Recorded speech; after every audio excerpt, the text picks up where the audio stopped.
اب سوال یہ ہے کہ اگر اسرائیل قطر جیسے محفوظ اور مستحکم ملک پر حملہ کر سکتا ہے تو پھر تو کل کو سعودی عرب پہ حملہ ہو سکتا ہے، ترکی، ایران، یہاں تک کہ پاکستان بھی غیر محفوظ ہے۔ تو اسرائیل کو روکنا ناممکن ہے۔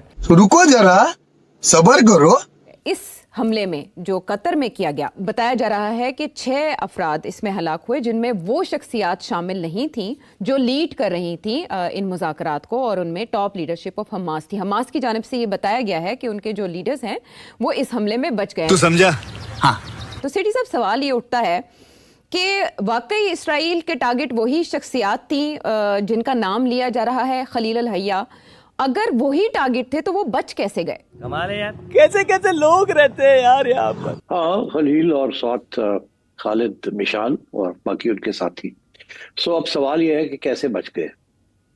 آج میں انٹرنیشنل کامنٹری سن رہا تھا تو ایک بڑی انٹرسٹنگ اس میں خبر ملی، وہ یہ کہ حماس، حزب اللہ وغیرہ، یہ انہیں احساس ہے کہ دے آر ٹارگٹس، اور آپ نے دیکھا کہ پہلے بھی ایران کے اندر کس طریقے سے انہوں نے ایران کی لیڈرشپ جو تھی، ملٹری لیڈرشپ اور ریولوشنری گارڈز کی لیڈرشپ، اس کو ایلیمینیٹ کیسے کیا، اور ویسے بھی جب یہ ٹارگیٹڈ کلنگز کرتے ہیں تو کیسے کرتے ہیں۔ یہ لیڈرشپ کو بھی انہوں نے اپنے ایک اسٹینڈرڈ آپریٹنگ پروسیجرز بنائے ہوئے ہیں۔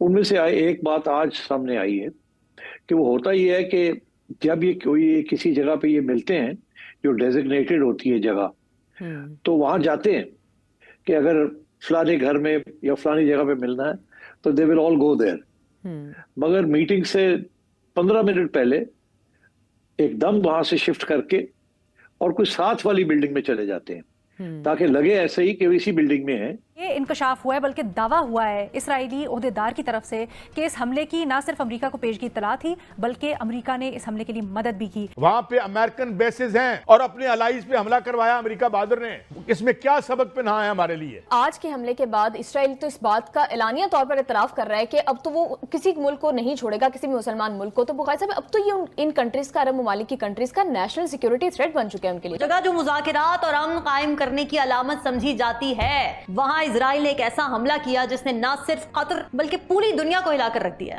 مگر وہ اس بلڈنگ میں نہیں ہوتے، وہاں کی کچھ ساتھ والی، اور وہ سلیکٹ بھی ایسے ہی کی جاتی ہے وہ بلڈنگ کہ اس بلڈنگ سے دوسری بلڈنگ میں جانے کے لیے آپ کو باہر نہ سے جاری ہے، اور اب دوحہ کا رخ کر لیا گیا اسرائیلی فورسز کی جانب سے۔ کیا سمجھتے ہیں؟ اور پھر وہ اس بات کا اعتراف کر رہے ہیں کہ امریکہ نے مدد فراہم کی ہے۔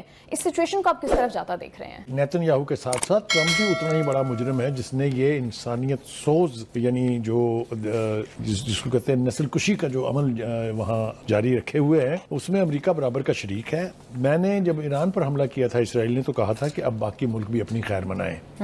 یہ جو عرب ممالک ہیں، ان کی قسم پرسی پر مجھے ترس بھی آتا ہے، غصہ بھی آتا ہے، اس لیے کہ تمام تر وسائل ہونے کے باوجود، تمام تر ملٹری ایکوپمنٹ ہونے کے باوجود ان میں اتنی سخت نہیں ہے کہ امریکہ، اسرائیل جیسی چھوٹی سی ریاست جو اتنی سی جس کی اوقات ہے ٹوٹل، اس کے خلاف کوئی اقدام کر سکیں۔ وہ دوسری بات ہے کہ اسرائیل کا دیدہ اتنا کھل گیا ہے کہ 6 مہینے میں اس نے 6 ممالک کے خلاف جارحیت کی ہے، حملے کیے ہیں ان کے اوپر۔ تو یہ تو کھلی انٹرنیشنل جارحیت ہے۔ اس کے اوپر اگر سارے اپنے اپنے گھٹنوں میں منہ دے کے بیٹھے رہیں گے تو میں آپ کو پھر دعوے سے کہہ رہا ہوں، گریٹر اسرائیل اور نو گریٹر اسرائیل، یہ اسرائیل ان سب کو ناکوں چنے چبوا کے رکھے گا، کیونکہ اسرائیل ایک وہ رستا ہوا ناسور ہے جس نے اس خطے کے تمام ممالک کو کسی نہ کسی طریقے سے یعنی نقصان پہنچایا ہوا ہے اور وہاں جارحیت کی ہوئی ہے۔ ہمیں افسوس ہے، ایک بات تو یہ ہے کہ میں فوری رد عمل کے طور پر یہ سمجھتا ہوں کہ مسلمان ملکوں کو ابراہیم اکارڈ جو ہے اس کو ختم کر دینا چاہیے۔ بالکل،